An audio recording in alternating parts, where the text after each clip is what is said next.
Dr. Phil is a very controversial figure in pop culture today. Back in the day, Dr. Phil's talk show had a huge impact on the way the general public viewed therapy.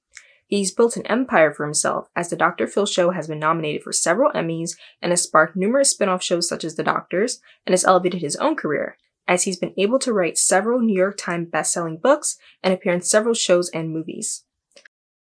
Dr. Phil? What the hell's going on? I don't know. I was doing a show on teens with abandonment issues, and suddenly I woke up here.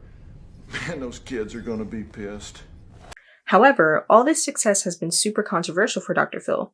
For one, Dr. Phil hasn't renewed his license to practice psychology since 2006, but more on that one later. Also, in all honesty, his tactics just aren't conducive to a positive healing experience. Today, I want to present the issues that I and many others have on the Dr. Phil Show, and just on Dr. Phil as a whole. I'm not going to get too deep into his backstory like I did for the Oprah Winfrey video, mostly because that's not where the meat and potatoes are. I also do have an undergraduate degree in psychology, however, I am not a psychology professional, and these are just my opinions as I love doing analyses on people and pop culture for entertainment purposes only. So hey everyone, welcome or welcome back to my channel. If you're new, my name is Julia and I post commentary videos on pop culture, and I also just started a second channel where I discuss my lifestyle and my faith, and so I'll leave a link below to subscribe if you're interested. If it isn't already obvious, this video is on Dr. Phil and his shiesty public image and a whole ton of things like that with his show and all of that. So if you'd like to hear more, please leave a like on this video and also subscribe, and let's get into it. So I'm gonna give just a little breakdown of who Dr. Phil is. So Dr. Phil McGraw was born in Vinta, Oklahoma on September 1st, 1950 to Anne Geraldine and Joseph J. McGraw, who was an aspiring psychologist throughout Dr. Phil's youth.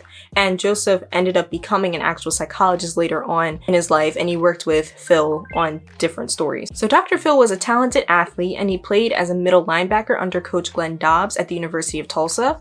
He received his BA in psychology from Midwestern State University, then later an MA in experimental psychology, then his PhD in clinical psychology from the University of North Texas. So Dr. Phil is very decorated. While he did not renew his license to practice psychology, he declined to renew it in 2006. He technically is still considered a doctor because he has that clinical doctorate. So yeah, that's a point of controversy. People are like, he's not a real doctor. He's not a practicing one, but you can still call him that. You can still give him that title. So Dr. Phil basically clarified in 2008 why he's not practicing clinical psychology anymore. He just said he's just not interested in practicing privately anymore. Plus, he lives in California and his license was valid in Texas, so it wouldn't really work anyway. So yeah, that was kind of his explanation. So Dr. Phil realized the importance of psychology at a football game. He said that his team had it all. So his team had the black jerseys, the black helmets, all of the advantages, right? And then the other team came up with rolled up jeans and literally loafers for football shoes. And that team ended up beating his team. So he really sat there and was like, wow, how is it that people with all the advantages in the world can lose so terribly, and then people with disadvantages can become champions? So that really sparked his interest in just psychology and understanding the human mind. So in 1989, Dr. Phil teamed up with lawyer Gary Dobbs and created Courtroom Sciences Inc., or CSI. So CSI held mock trials, jury evaluations, and trial preparations for many corporations. They represented many high-profile people such as ABC in the Food Lion case, Exxon in the Exxon Valdez trial, and in 1996, CSI was hired to work on a libel case involving mad cow disease in the Texas beef industry. The defendant was none other than Oprah Winfrey. So Dr. Phil was in charge of preparing Oprah for this case. So Oprah was basically freaking out. She was like, holy crap, like this is a big thing. Why is this happening to me? Da da da da da. She actually said that she was hysterical, and Dr. Phil was basically the one that basically slapped her and was like, yo, you have to deal with this, but we will be okay. I will make sure that you are prepared for this trial. And they ended up winning. So Oprah was so impressed with Dr. Phil, ended up bringing him on to her show. So this is basically the start of Dr. Phil's talk show career. So again, Dr. Phil was brought on to the Oprah Winfrey Show every Tuesday to help people who were struggling with marriage, mental health, etc. And he was just offering these people advice. And Dr. Phil was actually a great addition to the show. He was so great, in fact, that he ended up spiking Oprah's ratings. You suppose I could have you on every Tuesday? Tuesdays. So in the beginning, when Phil would come on, we decided that he would come on the shows on Tuesdays. And I love Tuesdays. Remember I used to say, I'm so glad you're here. I can leave my brain at home. It was fantastic. So we did that trial, and then I said to Phil, I wanted you to come on television and do for the other people what you had done for me. Dr. Phil's addition single-handedly just brought Oprah's show even higher. Ratings ended up being higher on Tuesdays than any other day of the week. Oprah then lobbied for Dr. Phil to get his own show, and the Dr. Phil show premiered on September 16, 2002, and is still running today, so this year will be its 20th year anniversary, which is wild. So the Dr. Phil show is currently the top syndicated talk show and was number 2 behind Oprah's show until the show ended in 2011, which honestly is shocking. Like, I was really surprised by that because I didn't think people still watch Dr. Phil like that. But when you consider the YouTube channel, every single video has like millions of views.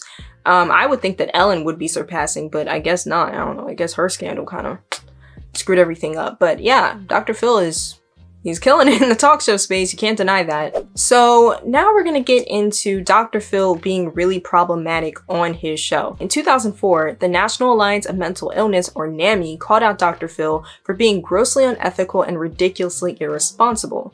This was after he called a child a serial making, or he alluded to the child being a serial he alluded to the child being that way, and Dr. Phil ended up comparing the boy to Jeffrey Dahmer, to which NAMI said that it's pop psychology and that you don't do that for ratings. And so that's I can definitely see that's pretty unethical. Judging by like the article, I'll probably link the article in the description. The way he was just coming for this boy, I mean, yeah, the boy was doing crazy behavior, but compare him to Jeffrey Dahmer is kind of wild, okay? Dr. Phil was also called out in 2016 for exploiting Shelley Duvall, and so many celebrities like Mia Farrow called him out. So Shelley was clearly going through a lot, and she was saying a lot about how she felt that her life was in danger. She didn't want to get R'd. She was talking just about like how she doesn't believe Robin Williams is really dead, that he's shape-shifting. Yep, that's a whole rabbit hole right there. Apparently that's what she believed, and basically she was clearly going through it, Yet Dr. Phil still aired the interview. It prompted stars like Mia Farrow to boycott today's episode, tweeting, "There should be laws to protect mentally ill people from TV talk show predators like Dr. Phil, who is exploiting Shelley Duvall for his own gain." It just seems like from the promo of that interview, it seems like they were literally trying to point the most outrageous things she was saying, and they were not actually purporting a story of, hey, we're having a discussion with someone with mental illness. They're trying to make her look as crazy as possible. Again, it's sensationalism, and this is what these talk show hosts and people that's what they have to do. But I do definitely think, considering what she had went through on The Shining, her condition, it's just very expletive.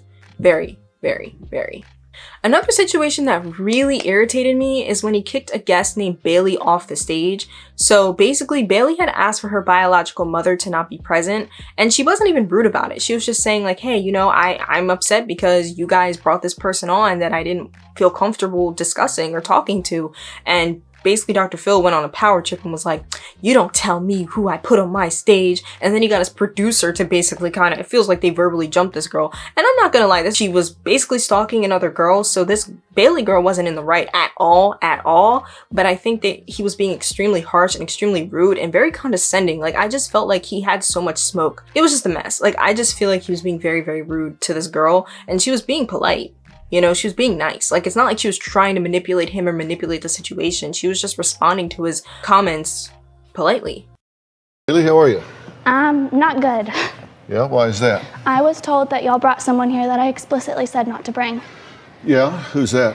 My biological mother. Would you like to leave? Because you can certainly leave, because nobody tells me who to put on my show, including you. Okay. So if you don't... If you think you're entitled enough to tell me who comes on here and who doesn't, somebody has given you a really bad message. Of course, yeah, no. If you So would like who to... was it that, because I'll guarantee you she didn't tell you that I agreed to not bring somebody to this show. You may have told her you didn't want that to happen, but she didn't tell you that was not going to happen. I'll promise you that. All right. So we'll just find this out right now. Okay. Because you may live in fantasy land, but I do not. Absolutely. But Bailey, Yes. I told you I didn't know, Okay. and that I have no control over that. and you I have can't no control you. over me. That's right. Absolutely. I would never. And what? I also feel like he didn't take into account that she is suffering from mental illness, schizophrenia, or just anything, like any type of mental illness, like delusions of grandeur or anything like that. I feel like I didn't explain this part really well, but basically, long story short, Bailey was a person that came on the show that was essentially stalking this young woman on social media, basically claiming that they were in love and that they love each other, but this girl literally didn't know her and wanted nothing to do with her. And I feel like Dr. Phil was just trying to tell her, like, look, this isn't real, get over yourself, stop being manipulative, and it doesn't work like that with someone with mental illness. It just don't work like that. It's not enough to just tell the person that's not true, get over it, which I feel like he was kind of trying to tell her, like, this girl doesn't like you, get over it, get over it, get over it. And I just feel like what Bailey was dealing with was something that should not have been publicized. Like, if I have to be honest, that shouldn't have been publicized. That should have been in a professional therapy environment with no cameras. And, you know, I'm gonna say I was a psychology student. And from what I remember from the counseling courses I took, the point is to try to make the client feel comfortable enough so we can move them from the outer story into the inner story. That's how my professor talked about it. I'm going off the top here, but basically what the outer story is where a client is really speaking on more external factors. So for example, their friends, their family, their partner, all the external reasons for what could be going on. But the therapist's aim is to get you to talk about your inner story. So how you feel about yourself, you know, your actions and things of that sort. And I remember when I was in therapy, that's exactly what happened. So it works. You know, we want to get the clients to be able to discuss what they're going through and not like project, you know, onto other people. We're trying to get to the nitty gritty of what's going on with them. And then it just goes to just like the presentation. Like, for example, when you're in a therapy session, even like the lighting matters. Like the lighting in the room matters. And so the fact that Dr. Phil tries to purport his show like it's a real therapy session, even though it's clearly just pop psychology, I just think is really unethical and annoying. Like, I wish Dr. Phil would just be like, yo, this isn't real therapy. I think there's actually a disclaimer on, like, at the end of his shows. I remember seeing this because I used to love Dr. Phil as a kid, y'all. Like, I think there's a disclaimer that says, like, do not take this as, like, real therapy. I'll try to put it up here if I can find it. But obviously, if he admitted that this was just pop psychology, then he obviously wouldn't be where he is. But again, that one in particular just really pissed me off because I'm just like, dude, like, this is a human being that you're treating like some type of annoying pest when you claimed you wanted to help her and help her see reality. Dr. Phil also came under fire concerning Britney Spears. So Britney Spears' family, we all know that they're just disgusting opportunists. But back in 2008, they put Dr. Phil on blast. And so they asked Phil to come see and talk to Britney as a private favor. However, he put out a public statement to where he got backlash from everyone under the sun. So basically, he was supposed to see Britney as a favor, and he ended up making a statement saying, oh, well, her condition is terrible. She really needs some type of help. Like, he said, and I quote, "My meeting with Britney and some of her family members this morning in her room at Cedars leaves me concerned more than ever that she is in dire need of both medical and psychological intervention. I am very concerned for her." So again, like, he got caught out for that because it's like, oh, you're just trying to get on the next juicy story and you don't even seem to care about Britney. So that was a whole mess back in 2008. You can actually find like a bunch of articles on Google about it. I was surprised. I was like, wow, this was a really big deal. It makes sense because at that time, Britney was the talk of the town at that time.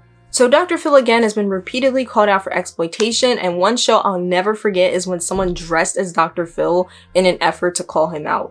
To violence. They want to see homeless people doing crazy things. It's something that this world needs. For example, one guy, he was a crackhead and his teeth were bothering him, so we got him a pair of pliers and when we ripped one of his teeth out. I don't want to talk to you. Why not? That's despicable. I don't want to talk to you. You can go. You can go. If you think I exploit people, every time you bring a guest on this show, you exploit them and spread whatever the problems they have to the whole world. You think that's helping them? Yeah, keep telling yourself that. You can go. Sorry, but I just watched that footage, and that is absolutely despicable, and I refuse to publicize that. I'm just not going to go. Really, Dr. Phil, you refused to publicize that, but you just did. And these shows are pre-recorded, so you could have scrapped it at any point. Again, I think he was just upset that the guy was literally dressed just like him.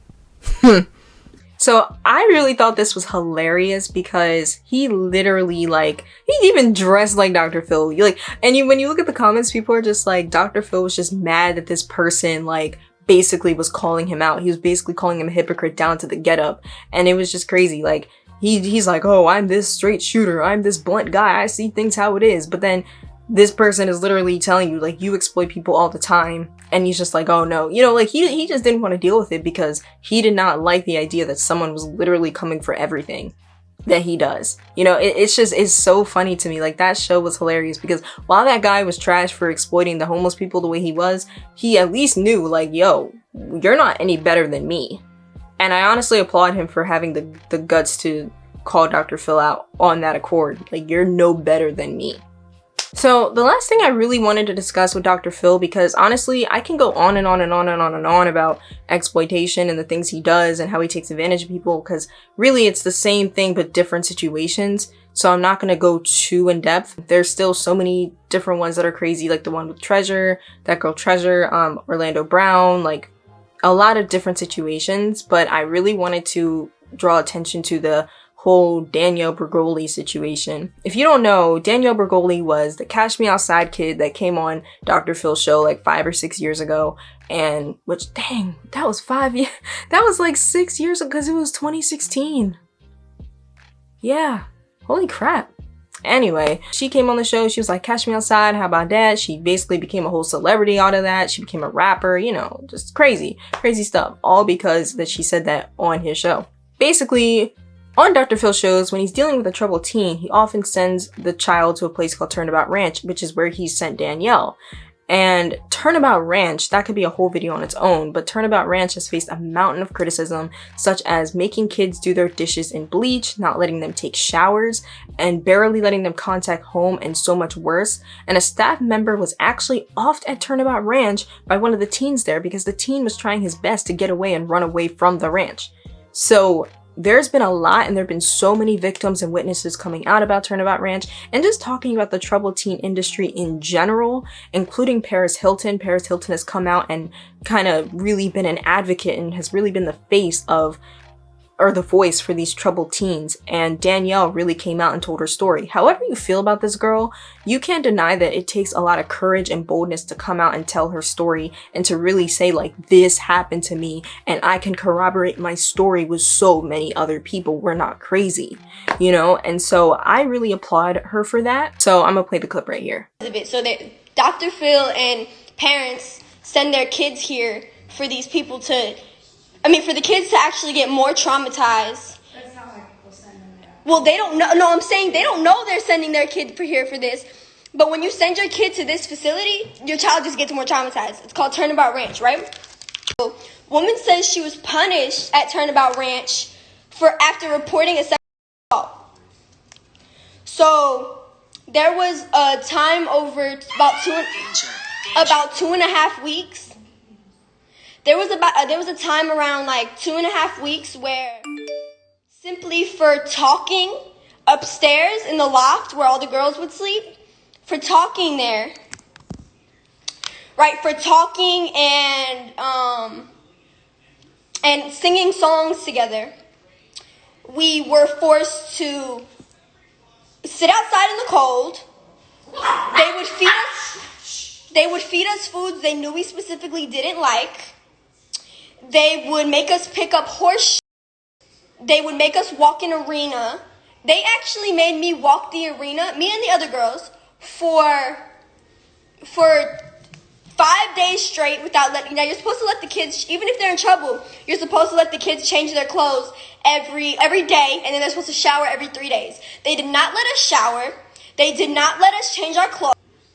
I don't even think they let us shower over the whole 2 weeks. They made me walk in the arena, and I got athlete's foot from it. They wouldn't let me change my socks. I got athlete's foot from it, and I had a UTI. I told the nurse I had a UTI from them not letting me change my underwear. I told them I had this UTI, right? I told the nurse, she said, you're just looking for an excuse to go to the hospital so you don't have to not let kids eat. And I understand, like, oh, if you do something wrong, you gotta walk a couple laps or something. But taking kids' food is not a privilege. So again, I think she's really courageous for doing something like that because Dr. Phil is a very big, high public like figure entity, and the fact that she had the goal to call him out like that just goes to show that she is fighting for something bigger. And I feel like people have a hard time seeing past her persona. And Dr. Phil responded, and he sounded very dismissive and condescending. Sleep. What are your responses to her? Well, you know, she went to Turnabout 4 or 5 years ago, and if she had a bad experience, you know, obviously I would hate that. We'd be sorry about that, but we don't have anything to do with what happens with guests once they leave the stage. I mean, that's between the guardian and the parent and whatever facility they go to. So we're not involved in that. We don't have any feedback from them. So whatever happens once they're there, that's between them and the facility. I assume she had a problem. She filed a complaint with the proper authorities or something 5 years ago. So I really don't know much about it. Okay, so I think this was proven to be false. I remember I saw a couple videos, like one was by Sloan, and I think this was proven false that he is like more involved than he claims he is. So I don't know, I guess y'all can confirm that for me in the comments, but very dismissive response. So Danielle ended up demanding an apology from Dr. Phil, to which, as far as I'm concerned, he has not issued. And so, yeah, I just feel like Dr. Phil reminds me so much of Oprah. They're about their bread and butter, and they don't care how they get it. You know what I'm saying? Like, Dr. Phil is the type of person, he does not care what he has to do or how he has to hurt people in order to get what he needs to get, which is the money, you know, and the views and the pay and the things like that. How do we fix this?